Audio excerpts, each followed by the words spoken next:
जय हिंद दोस्तों, वंदे मातरम। बॉलीवुड में शोषण की खबरें कोई नई नहीं है, कोई पहली बार नहीं है, कोई ऐसी खबर नहीं है जो ये आखिरी बार सामने आई है। बॉलीवुड में चाहे शारीरिक शोषण हो, मानसिक शोषण हो या फिर फाइनेंशियली शोषण हो, हर एक तरह की खबरें बार बार देर सवेर सामने आती ही रहती हैं, चाहे वो मीटू के माध्यम से हो या फिर और किसी माध्यम से हो, लेकिन सामने आती ही रहती हैं। कई बार कोई बड़ी एक्ट्रेस आके सामने ऐसी बात करती है, कई बार कोई न्यू कमर आके सामने ऐसी बात करती है, लेकिन ये बातें लगातार सामने आती रहती हैं, सामने आना बंद नहीं होती। वहीं एक तरफ जहाँ पर बॉलीवुड अपने आप को डिफेंड भी करता है कि भाई हम लोग इतने लोगों को रोज़गार दे रहे हैं, थाली में छेद नहीं करना चाहिए, सबको आपस में मिलकर रहना चाहिए, वहीं दूसरी तरफ एक पहलू ये भी सामने आता है कि ये लोग तो खुद ही एक दूसरे का सपोर्ट नहीं करते, एक दूसरे को अच्छे से नहीं देखते। अब जो ताज़ा मामला निकल कर सामने आया उसमें नीना गुप्ता जी, जो कि एक बहुत अच्छी एक्ट्रेस हैं, अपने समय की नामी हीरोइन रही हैं, उन्होंने कुछ आरोप लगाए हैं और ये आरोप भी कोई छोटे मोटे नहीं, अच्छे खासे संगीन आरोप ही हैं।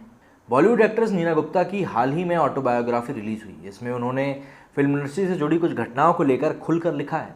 इसमें उन्होंने एक फिल्म मेकर के साथ घटी घटना का भी जिक्र किया जिसमें उन्हें अश्लील चीज़ें कही गई थी।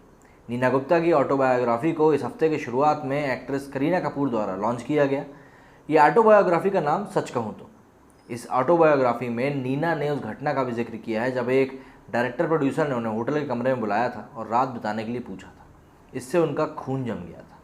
नीना ने कहा कि वो निर्माता निर्देशक का नाम लेना और शर्मिंदा करना नहीं चाहती थी, लेकिन उनके दोस्तों ने उन्हें ऐसा ना करने की सलाह दी। उन्होंने कहा कि उन्होंने अपनी पुस्तक में उसका नाम नहीं लिया क्योंकि प्रकाशकों ने उन्हें ऐसा करने पर कानूनी परिणाम भुगतने की चेतावनी तक दे दी थी।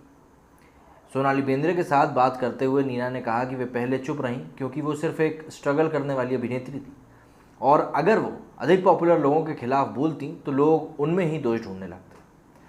उन्होंने कहा कि इस फिल्म निर्देशक ने मुझे सबके सामने कहा कि चीज़ों का इस्तेमाल ना करो तो जंग लग जाती, क्योंकि मैं उसके साथ सो रही थी।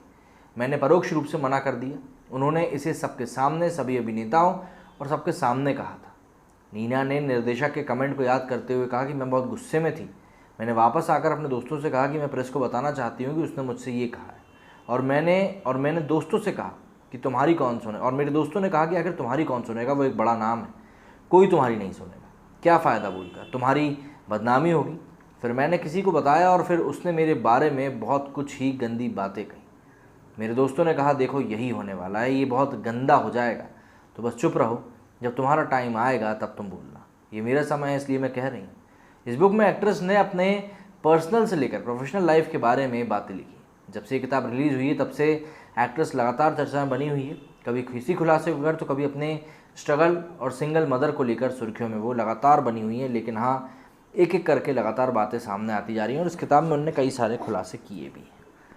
अब नीना गुप्ता हो, चाहे कोई और एक्ट्रेस हो, चाहे साउथ इंडिया की आप बात करें, चाहे नॉर्थ ईस्ट की आप बात कर लें, बॉलीवुड के बारे में कोई भी एक्ट्रेस, मतलब जितनी भी कोई एक्ट्रेस आती हैं, वो हमेशा कुछ ना कुछ ऐसी बातें बता ही देती हैं। अब समझ में नहीं आता कि बॉलीवुड का ऐसी चीज़ों से आखिर क्या नाता है। या तो यहाँ के लोग ही नहीं सुधरना चाहते या फिर ये ज़िंदगी ही गंदी है। मेरे इस वीडियो में फ़िलहाल इतना ही। जय हिंद, जय भारत।